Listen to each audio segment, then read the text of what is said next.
చివరగా మీనరాశి పూర్వభాద్ర ఉత్తరాభాద్ర రేవతి నక్షత్రాలు కలిస్తే మీనరాశి అవుతుంది. ఈ మీనరాశి వారికి ఆదాయం 11, వ్యయం 11, రాజపూజ్యం 7, అవమానం 2.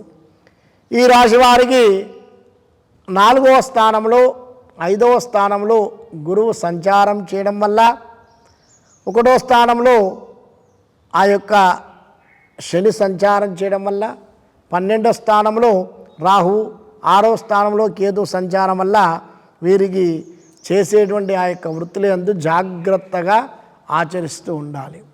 ఏ పనులు చేసినా కూడా నిదానంగా ఆలోచించి జాగ్రత్తగా చేస్తేనే ఫలితాలు కలిగేటువంటి అవకాశం ఉంటుంది. అది కూడా మిశ్రమ ఫలితాలు కలుగుతూ ఉంటాయి. అనుకున్నంతగా కాకుండా కొంతగా మంచి జరిగేటువంటి అవకాశం ఉంటుంది. అకాల భోజనం చేస్తూ ఉంటారు. కొద్దిగా చిన్నగా కలహాలు ఏర్పడుతూ ఉంటాయి. కుటుంబంలో కూడా చిక్కులు చికాకులు ఇబ్బందులు కలిగేటువంటి అవకాశం ఉంటుంది. అలాగే కిరాణా వ్యాపారుల వారికి కూడా కొద్దిగా ఇబ్బందులు ఏర్పడుతూ ఉంటాయి. నూతన ఉత్పత్తులు ఏర్పడుతూ ఉంటాయి. వాటిని తీసుకోవాలా వద్దా అనేటువంటి సందిగ్ధంలో వారు చేసేటువంటి ఆ యొక్క పనులు ఆటంకం వల్ల దానిలో ఉండేటువంటి లాభాన్ని కూడా తొలగించుకుంటారు.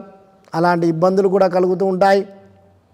అంతేకాకుండా రాజకీయ నాయకులకు కూడా కొద్దిగా ఇబ్బందులు కూడా కలుగుతూ ఉంటాయి. భూ గృహ ధనధాన్యాలు కూడా లభించినా అవి సుఖవంతం కాకుండా ఇబ్బందులు కలిగేటువంటి అవకాశాలు ఉంటాయి. పుణ్యతీర్థ సందర్శనం చేసుకోవడం వల్ల కొన్ని మంచి ఫలితాలు కలుగుతూ ఉంటాయి. అందుకే తీర్థయాత్రలు, చక్కగా పుణ్యక్షేత్రాలు, గ్రామాల్లో ఉన్నటువంటి ఆ యొక్క దేవాలయాలు సందర్శించడం వల్ల శుభ ఫలితాన్ని కలుగుతూ ఉంటారు. విద్యార్థులు చక్కగా శ్రద్ధ పెట్టి చదివినట్లయితే ఉత్తీర్ణత పొందేటువంటి అవకాశం ఉంటుంది.